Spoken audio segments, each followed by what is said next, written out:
dear students, hello. I welcome you all in our series of lectures on cybersecurity.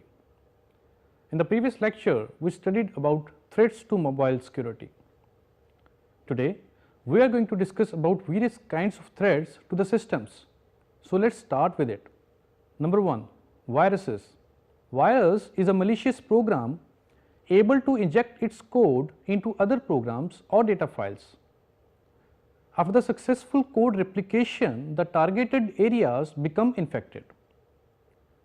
By definition, virus installation is done without user's consent and spreads in form of executable code transferred from one host to another.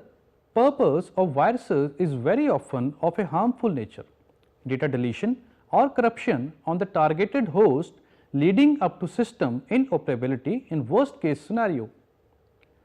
Viruses can spread pretty fast over network, shares or removable media. On many occasions, the virus spread scenarios are connected with social engineering attacks, where end users are tricked to execute malicious links or download malicious files. In some other cases, malicious email attachments are being opened by end users, which ends in infection. Viruses, as already mentioned, have the ability to inject the code in other legitimate executable files. When afterwards run by end users, the virus code contained in the infected program is being executed simultaneously. Viruses can take avail of known operating system security vulnerabilities that allow them to access the target host machines. Depending on virus residence, we classify the viruses such as number 1, resident virus. It is a virus that embeds itself in the memory on a target host. In such way, it becomes activated every time the operating system starts or executes a specific action. Number 2, non-resident virus. When executed, this type of virus actively seeks targets for infections, either on local, removable or network locations. Upon further infection, it exits. This way is not residing in the memory anymore. Number 3, boot sector virus. Virus that targets specifically a boot sector on the host hard drive. This type of virus is being loaded to memory every time when an attempt is being made to boot from the infected drive. This kind of virus loads well before the operating system loads. Boot sector viruses were quite common in the 90s, where the infection was spread mostly through the infected floppy disks left in the bootable drives. Number 4, macro virus. Virus written in macro language embedded in Word, Excel, Outlook, etc. documents. This type of viruses is being executed as soon as a document that contains it is opened. This corresponds to the macro execution within those documents that under normal circumstances is automatic. Another classification of viruses can result from their characteristics such as number 1, file infecting virus. It is a classic form of virus. When the infected file is being executed, the virus seeks out other files on the host and infects them with malicious code. The malicious code is being inserted either at the beginning of the host file code, in the middle or at the end. A specific type of virus called cavity virus can even inject the code in the gaps in the file structure itself. The start point of the file executions is changed to the start of the virus code to ensure that it is run when the file is executed. Afterwards, the control may or may not be passed on to the original program in turn. Depending on the infections, routing the host file may become otherwise corrupted and completely non-functional. Number 2, polymorphic virus. This kind of virus can change its own signature every time it replicates and infects a new file in order to stay undetected from antivirus programs. Every new variation of the virus is being achieved by using different encryption method each time the virus file is being copied. This type of virus is especially difficult in detection by any detection programs due to the number of variants, sometimes going in hundreds or even thousands. Number 3, metamorphic virus. This virus is capable of changing its own code with each infection. The rewriting process may cause the infection to appear different each time, but the functionality of the code remains the same. The metamorphic nature of this virus type makes it possible to infect executables from 2 or more different operating systems or even different computer architectures as well. The metamorphic viruses are ones of the most complex inbuilt and very difficult to detect. Number 4, stealth virus. It is a memory resident virus that utilizes various mechanisms to avoid detection. This avoidance can be achieved, for example, by removing itself from the infected files and placing a copy of itself in a different location. The virus can also maintain a clean copy of the infected files in order to provide it to the antivirus engine for scan, while the infected version still remains undetected. Furthermore, the stealth viruses are actively working to conceal any traces of their activities and changes made to files. Number 5, armored virus. A very complex type of virus designed to make its examination much more difficult than in case of traditional viruses. By using various methods, armored virus can also protect itself from antivirus software by fooling it into believing that the virus location is somewhere else than real location, which of course makes the detection and removal process more difficult. Number 6, multipartite virus. It is a virus that attempts to attack both the file executables as well as the master boot record of the drive at the same time. This type may be tricky to remove, as even when the file executable part is clean, it can reinfect the system all over again from the boot sector if it was not cleaned as well. Number 7, camouflage virus. It is a virus that is able to report as a harmless program to the antivirus software.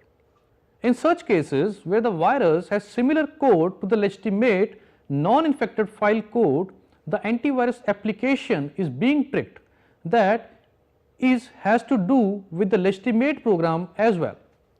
This would work only but in case of basic signature based antivirus software. As nowadays antivirus solutions became more elaborate, the camouflage viruses are quite rare and not a serious threat due to the ease of their detection. Number 8, companion virus. Unlike traditional viruses, the companion virus does not modify any files, but instead compromises the feature of DOS that allows executables with different extensions such as .exe or .com to be run with different priorities. This way, where user tries to execute the legitimate program without specifying the extension itself and expects program.exe to be run, the virus is run instead, with the program.com executable as this one is first in the alphabetical order.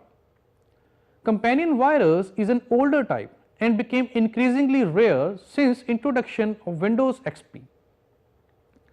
Nowadays, this kind of viruses can still unintentionally run if the host machine does not have the option for show file extensions activated and user accidentally clicks the companion virus file. Number 9, cavity virus. Unlike traditional viruses, the cavity virus does not attach itself to the end of the infected file, but instead uses the empty spaces within the program files itself that exist there for variety of reasons. This way, the length of the program code is not being changed and the virus can more easily avoid detection. The injection of the virus in most cases is not impacting the functionality of the host file at all. The cavity viruses are quite rare though. Then comes worms. Now, what is a computer worm? Computer worms are among the most common types of malware. They spread over computer networks by exploiting operating system vulnerabilities.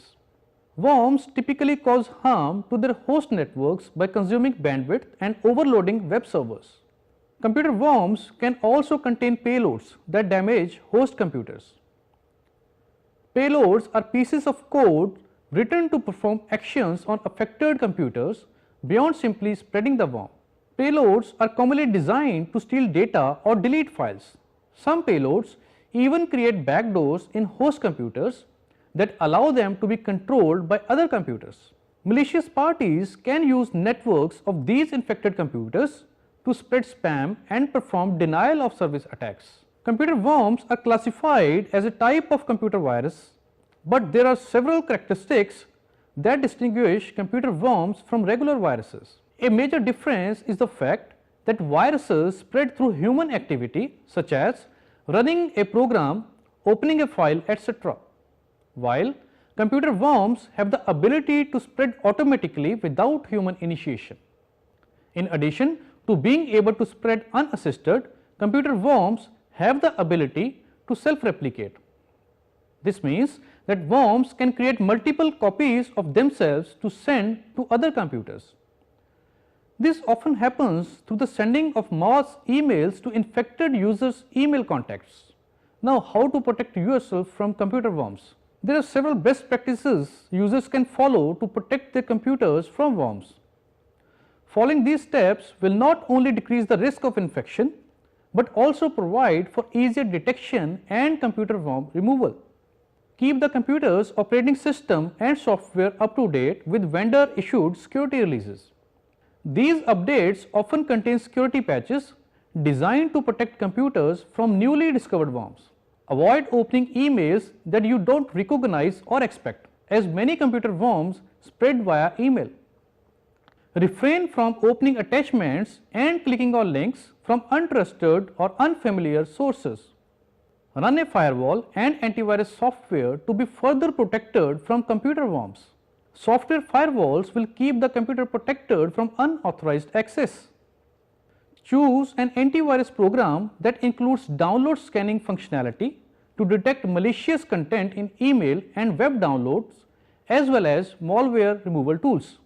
Next is symptoms of a computer worm. Users should be familiar with the symptoms of a computer worm so that they can quickly recognize infections and begin the process of computer worm removal. Here are some of the typical symptoms of a computer worm: slow computer performance, freezing or crashing, programs opening and running automatically, irregular web browser performance, unusual computer behavior, firewall warnings, missing or modified files, appearance of strange or unintended desktop files or icons, operating system errors and system error messages, and emails sent to contacts without the user's knowledge. While other issues can cause these symptoms, the appearance of multiple symptoms from this list or the repeated occurrence of certain symptoms usually indicates that the computer has been infected with a worm. Now, how to remove a computer worm? There are several steps that should be taken for computer worm removal. It is important to disconnect the computer from the internet and any local area networks before taking any other actions for worm removal.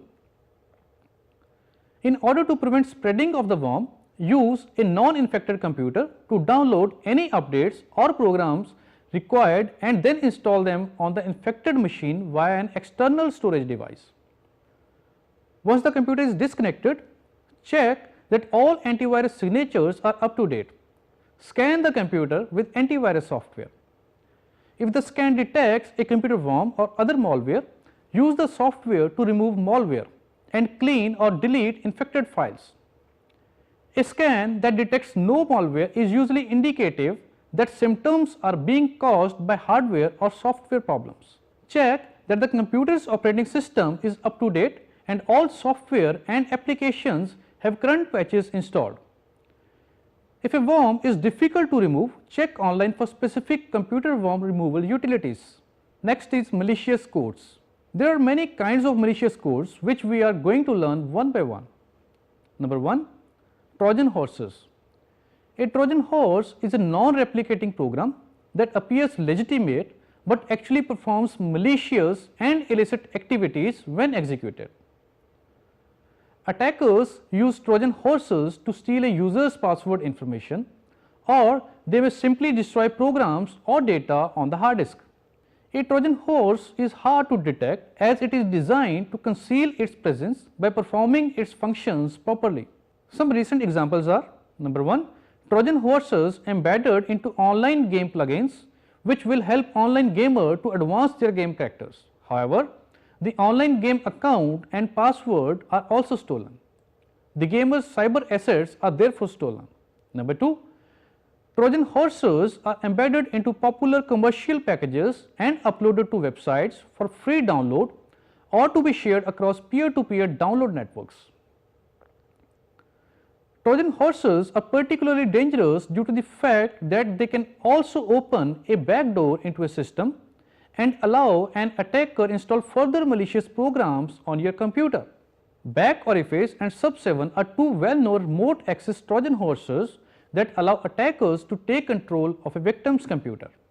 For preventing Trojan horses to infect our system, we must install a file and directory integrity checker, be alert to suspicious hard disk activity and network activity. For example, if your hard disk access LED light is always on, be alert to suspicious deletion or modification of files, and check if your system is accessed without your knowledge, for example, your email accounts. Next is spyware and adware.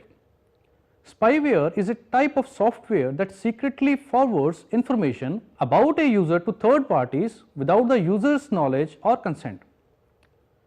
This information can include a user's online activities, files accessed on the computer, or even user's keystrokes. Adware is a type of software that displays advertising banners while a program is running. Some adware can also be spyware. They first spy on and gather information from a victim's computer and then display an advertising banner related to the information collected. A system with spyware or adware installed may display one or more of the symptoms such as: number 1, the default start page of the web browser is changed to another website, or new items are added to the favorites folder without the user's consent. The user cannot undo the changes, and these browser hijackers force the user to visit the unwanted websites in order to, for example, inflate the hit rate of the websites for higher advertising value. Number 2, pop-up windows with advertisements open on the screen even when the user's browser is not running or when the system is not connected to the internet. Number 3, new software components such as browser toolbars are installed on a user's computer without his or her permission. Number 4, suspicious network traffic appears on the user's computer when he or she is not performing any online activities. However, there are some spyware carefully programmed to avoid being noticed and hence cannot be picked up by the above abnormalities. This type of spyware can only be detected and removed by anti-spyware products or tools. Now, how can we prevent spyware and adware? Besides following the common best practices, we should not download or install software from suspicious sources such as websites, peer-to-peer file sharing sources, etc. Read the terms and conditions of use even before downloading and installing a legitimate piece of software, because they may require you to accept that an adware or spyware system be installed. Read the terms of use carefully when we are asked to install a plugin or use active content when visiting some websites. Review the information provided by certain search engines whose search results may contain malicious code. This may help in avoiding dangerous or untrustworthy websites via search links. Install browser toolbars that can filter out adware or spyware. Install anti-spyware and anti-adware software.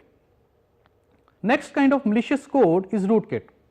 A rootkit is a collection of files that alter the standard functionality of an operating system on a computer in a malicious and stealthy manner. By altering the operating system, a rootkit allows an attacker to act as a system administrator on the victim system or the root user in a Unix system. hence the name rootkit. Many rootkits are designed to hide their existence and the changes they made to a system.